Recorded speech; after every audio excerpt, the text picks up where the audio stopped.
Bonjour, bonjour à tous, bonjour, heureux d'être de nouveau avec vous ce matin pour parler, comme je l'ai promis dans le précédent numéro, pour parler donc de l'inauguration de l'immeuble siège du CEJAC. Alors, il faut dire que le poste national de la CRTV a annoncé l'inauguration du CEJAC un certain 30 décembre de l'année 2003. Alors, cette inauguration avait donc été annoncée je dirais une semaine avant. Vous imaginez donc que c'est tout le pays qui était au courant, n'est-ce pas, de ce que la première dame devait inaugurer l'immeuble siège du CEJAC. Alors, nous avons reçu au CEJAC une correspondance de la présidence de la République du Cameroun qui nous invitait à participer à une réunion préparatoire à la présidence de la République du Cameroun. Voilà que notre participation va se heurter à une difficulté complètement inattendue. Alors, j'avais demandé à Guy Serge, qui était mon collaborateur de l'époque, de m'accompagner à la présidence de la République. J'ai essayé de m'habiller du mieux que je le pouvais à l'époque, quand même, parce qu'à la présidence, je devais côtoyer les membres du gouvernement. Donc, il fallait quand même être dans une tenue de circonstance. Voilà, et voilà que nous nous sommes rendus à la présidence de la République. Et c'est à l'entrée que nous allons connaître cette difficulté inattendue. Alors, un militaire en faction, au moment où nous avançons, nous voulons entrer comme tous les autres, va nous stopper net et nous demander qu'est-ce que nous allons faire là-bas. Je leur explique que nous sommes invités comme toutes les autres personnes que vous voyez passer. J'avais reconnu d'ailleurs quelques personnes qui passaient, qui étaient au courant du projet et qui me saluaient.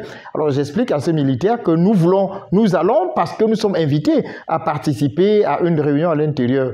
Alors le militaire s'exclame, même les aveugles viennent ici. Qu'est-ce que les aveugles viennent faire ici? Alors, vous ne pouvez pas imaginer à quel point cette question m'a dégonflé, de voir à quel point les aveugles sont traités comme étant un peu des remorques de notre société. Alors, cet officier de l'armée camerounaise ne comprenait pas qu'un aveugle puisse être invité à une réunion à la présidence de la République.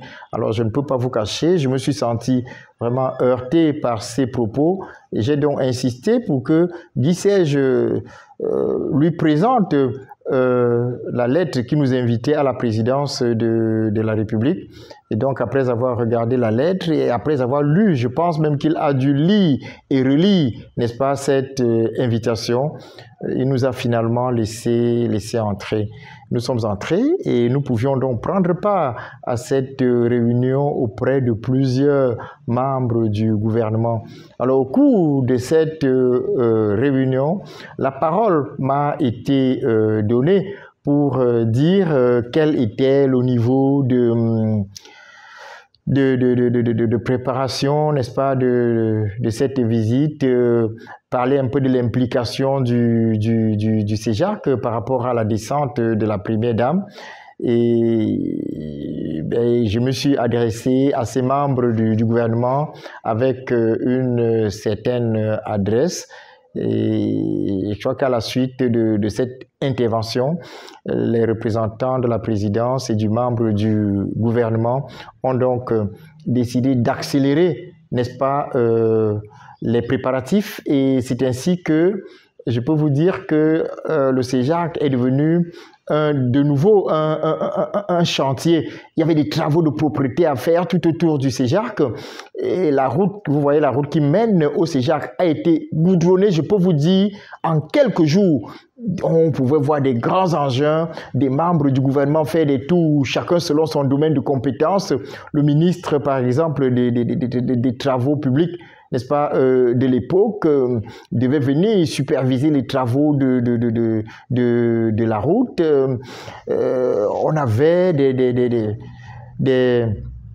des autorités qui passaient, des responsables de la présidence de la République qui passaient également pour voir si tout était OK. Et le 30 décembre, de l'année 2003, Madame Chantal Biya est effectivement descendue en personne, n'est-ce pas, à l'immeuble siège du CEJAC pour cette grande inauguration.